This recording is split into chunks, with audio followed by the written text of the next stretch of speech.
आज का टॉपिक है अरिथमेटिक प्रोग्रेशन। अरिथमेटिक प्रोग्रेशन में कुछ टर्म्स दे रखी होती हैं जो कि फर्स्ट टर्म से शुरू होगी और एक कॉमन डिफरेंस डी के साथ टर्म्स आगे बढ़ती हुई चलती रहती हैं। फर्स्ट टर्म जैसे ए है, उसके बाद ए प्लस डी होगा, ए प्लस 2d होगा, यानी कि जो गैप होगा वो डी का गैप होगा। जब भी कोई नेक्स्ट टर्म आएगी पहले वाली टर्म के अंदर डी जुड़ जाएगा।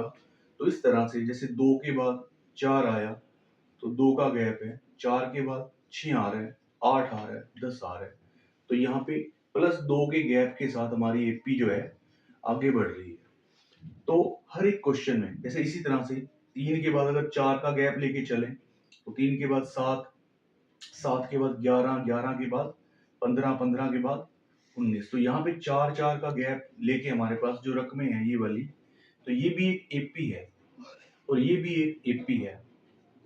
और ये एक एपी का जनरल फार्मूला ये है कि ए के बाद ए प्लस डी, ए प्लस 2d, ये हमारी फर्स्ट टर्म है जहाँ पे कोई डी नहीं है। सेकेंड टर्म में एक डी है, तीसरी टर्म में 2 डी हैं। तो जब nth टर्म की बारी आएगी तो उसके अंदर n-1d होंगे, तो ये हमारा एक जनरल फार्मूला बन जाता है nth टर्म निकालने का।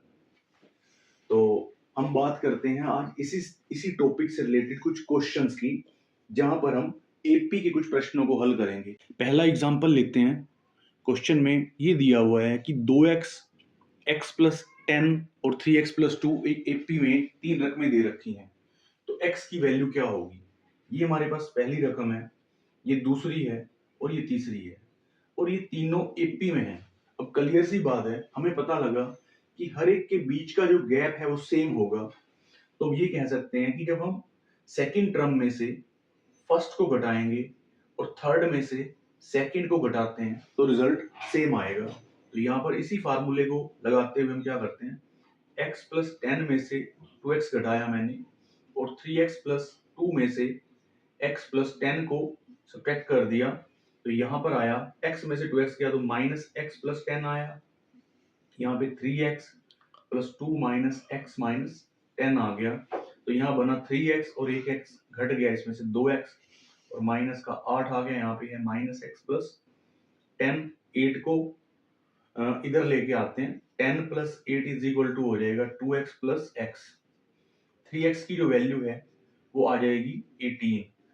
3x की वैल्यू अगर 18 आ गई है तो x की जो वैल्यू होगी 18/3 से ये 6 आंसर आ जाएगा, तो x की वैल्यू 6 होगी। तो यहाँ पर समझने वाली सिर्फ बात क्या थी कि 3 रकमें फर्स्ट, सेकंड और थर्ड वो एपी में दे रखी हैं। अगर एपी में दे रखी हैं तो इन दोनों का डिफरेंस और इन दोनों का डिफरेंस हमने इक्वल रखना था। एक तरीका और भी है हमारे पास जिसके अकॉर्डिंग हम क्वेश्चन कर सकते हैं। जब 3 टर्म्स एपी में होंगी तो बीच वाली का डबल फर्स्ट और थर्ड के सम के बराबर भी होता है। तो 2 टाइम x प्लस 10 को अगर मैं 2x प्लस 3x प्लस 2 लिख देता तो इस तरह से भी हम इस क्वेश्चन को हल कर सकते थे। 2x प्लस 10 से बनता 2x प्लस 20, 5x प्लस 2, यहाँ पे 20 में से 2 जाता, यहाँ 18 और यहाँ पे आ जाता 5x में से 2x घटा के 3x, तो ये x की वैल्यू 6 आ जाती। यहाँ से भी हम वही रिजल्ट निकाल सकते हैं। a2 माइनस a1 जो है वो a3 माइनस a2 है, तो जब a2 इधर आएगा यहाँ से ही निकल रहा है वो रिजल्ट, a2 और a2 2a2 बन जाएंगे a1 प्लस a3 के बराबर। इसको भी याद रखा जा सकता है, या अगर हम इसको याद नहीं रख पाते हैं तो फिर हमारे पास यही तरीका है सिंपल, कि जिसमें हमें ये याद रखना है कि थर्ड में से सेकंड घटाना है और सेकंड में से फर्स्ट घटाना है।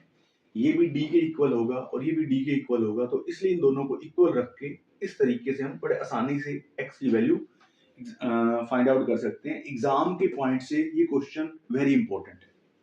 सेकंड क्वेश्चन है जहां पर a1 की वैल्यू यानी कि a की वैल्यू p दे रखी है और जो कॉमन डिफरेंस है, सार्व अंतर है जो, उसकी वैल्यू q दे रखी है। हमें 10वां पद निकालना है, यानी कि 10th टर्म हमें फाइंड आउट करनी है। तो हमारे पास जैसे कि मैंने फार्मूला लिखा, जब भी किसी भी नंबर की हमें टर्म फाइंड आउट करनी होती है तो हम क्या करते हैं, एक कम यानी कि 10 में से एक या 9D को जोड़ देंगे किसके अंदर, ए के अंदर। क्योंकि हमारे पास जो फार्मूला है वो ये वाला यूज होगा इस वक्त, हमें ध्यान रखना है, हमेशा याद करने का है, दो ही फार्मूले याद करने के हैं, nth टर्म का और Sn जो कि n पदों के योग का फार्मूला। तो एपी में दो ही फार्मूले चलते हैं, nth टर्म का फार्मूला या फिर Sn का फार्मूला।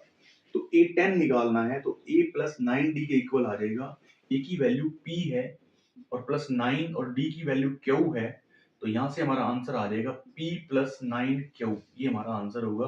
बहुत ही simple question, very important question है, फर्स्ट क्वेश्चन की तरह ही है। तीन टर्म्स दे रखी हैं, -5/7 a और 2 जो कि एपी में है, हमें यहाँ पर एक unknown value a find out करनी है। फिर से वही फार्मूला यूज करते हैं कि a2 में से a1 को सब्ट्रैक्ट किया और a3 में से a2 को सब्ट्रैक्ट किया और दोनों को इक्वल रख दिया। तो यहाँ पर हम करते हैं a माइनस 5/7 और इज इक्वल टू आ जाएगा 2 माइनस a। अब a को इधर लाते हैं तो a और a तो 2a हो जाएगा और ये वाली वैल्यू हो जाएगी 2 प्लस 5/7, 2a की वैल्यू आ जाएगी 19/7 और a की वैल्यू निकल जाएगी 19/2, इधर नीचे आ जाएगा तो ये 14 हो जाएगा। तो हमारे पास आंसर आ जाएगा 19/14। नेक्स्ट टॉपिक एपी का ही लेके चलते हैं, जहां पर एसएन को फाइंड आउट करना होता है, यानी कि हमें एन टर्म्स का सम फाइंड आउट करना होता है। किसी भी एपी की एन टर्म्स का सम फाइंड आउट करने के लिए हमारे को दो दो बातों का पता होता है, या तो हमें ए फर्स्ट टर्म और लास्ट टर्म का पता होगा और एन की वैल्यू पता होगी, या फिर हमें ए डी और एन की वैल्यू पता होती है। तो अगर हमें फर्स्ट टर्म और लास्ट टर्म का पता है तो हम पहला फार्मूला लगाते हैं, n/2 first term plus last term. A यहाँ पे फर्स्ट टर्म है और एल जो है वो लास्ट टर्म है। और अगर हम यहाँ पे बात करें n/2 into 2a plus n-1d, तो a हमारी फर्स्ट टर्म है और d जो है वो कॉमन डिफरेंस है, जिसको हम सार्वंतर कहते हैं हिंदी में, और n हमारी नंबर ऑफ टर्म्स है।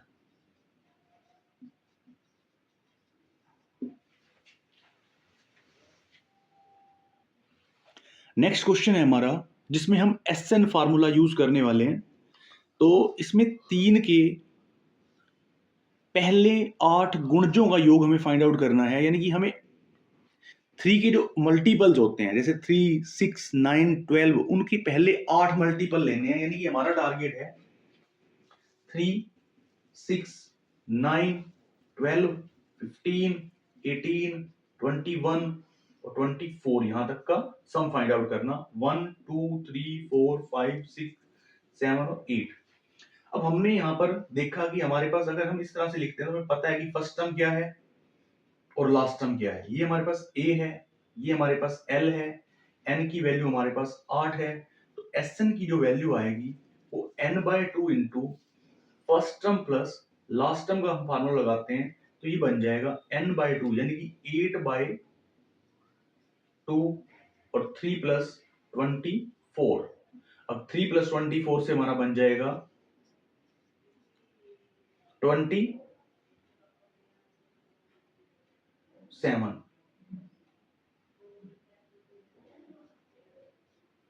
2 4 जा ये कट जाएगा और 27 4 जा 108 जो है वो हमारा आंसर आ जाएगा।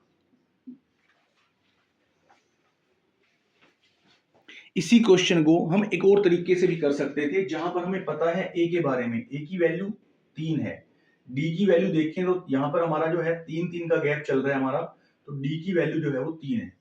तो d की वैल्यू 6 में से 3 गया, 9 में से 6 गया, तो d हमारा 3 निकल गया।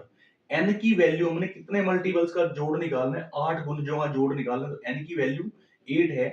सेकंड जो फार्मूला में हमने डिस्कस किया था वो ये था n/2 into 2a plus n-1 into d। इस फार्मूले के अकॉर्डिंग 8/2 और यहाँ पे आ जाएगा 2 इंटू 3 प्लस 8 में से 1 गया 7, d की वैल्यू कितनी है 3, तो यहाँ पर भी सेम ही रिजल्ट आएगा। ये हो जाएगा 8/2 और अंदर आ जाएगा यहाँ पे 6 और प्लस आ जाएगा 21, यहाँ से भी वही बनेगा 8/2 इंटू 27 और ये फिर से वही आंसर आ जाएगा 108। इस तरह से कोई भी फार्मूला अप्लाई किया जा सकता है दोनों फार्मूलों में से। एसएन का जो फार्मूला था n/2 इंटू ए प्लस एल या n/2 into 2a plus n minus 1 into D. तो इन दोनों फार्मूलों को हमने देखा कि किस तरह से हमने एक सम के फार्मूले पर अप्लाई करना है। तो उम्मीद करता हूं कि आपको ये क्वेश्चंस और ये वीडियो पसंद आया होगा। अगर आपको वीडियो पसंद आया हो तो उसको लाइक कर देना और चैनल को सब्सक्राइब कर देना। Thanks for watching.